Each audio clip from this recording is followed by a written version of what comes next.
Hello and welcome to the podcast From Stress to Success Blueprint. I'm your host, Lolita Guarin, and today I want to continue talking about, how to succeed in New Year's and all those goals.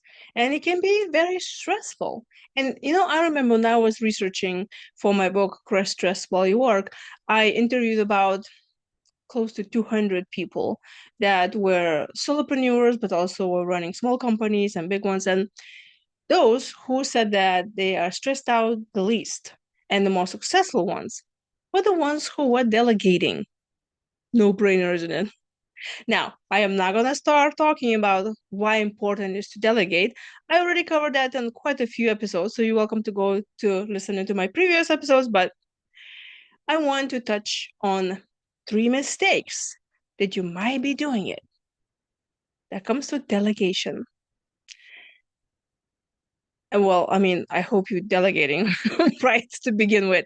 If not, start doing that. And the good news is, by the end of this video, and thank you so much for being here, you will know how to delegate the right way. How about that? Yeah. So, number one tip is delegating to the wrong people.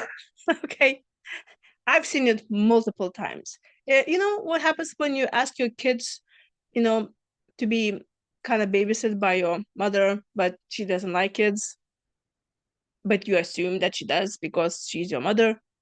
Yeah, so those are kind of things that can be in a way, and that's mean that end result will not be what you expected. So that's why it's important to know that you're delegating to the right person, especially it has to do with your business and pretty much everything. Like you're not gonna ask a friend to fix a car who's not a mechanic, right? Like, well, they're my friend, I trust them, I know they're smart, but they just not a mechanic. Makes sense, right? I know it does. Now, number two, second mistake is not explaining enough what your expectations are. You could be coming to that mechanic, you know, and you telling them that I need my car to be fixed. But if you will not be saying what the problem is, I'm sure a good mechanic probably will find what's the problem is of the car, probably more problems that you want to know, but like, it will take time. That means you will be losing time and money and energy on that. So that's again not your goal. Or like, let's say you're giving again, babysitting your kids to someone who maybe they're babysitting kids of other people very differently. You definitely need to tell them, hey, this is the regime. After school, you need to pick them up. This is when you need to feed them. Make sure they do their homework. You know, so when you look at your business, when you look at the things that you delegate to other people, you make sure that next to the right person you delegate to, you give them very detailed, specific, like a plan, what you expect to be done by when.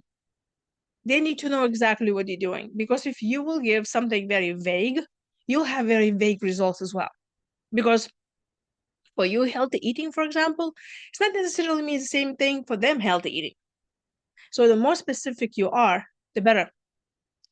Now, the third mistake that a lot of people do when it comes to delegating is, well, they're not following up. And I've heard this a lot from my clients who have businesses, and they say, "Oh, I hired a new person. You told me to delegate, and I realized those people who work for me, they're not capable of that. So I hired somebody new, and their resume is amazing, and they did this kind of job before, and they do those things to do, but they never follow up. You need to follow up to make sure that the person knows what they're doing, and you also need to see that they're actually doing it.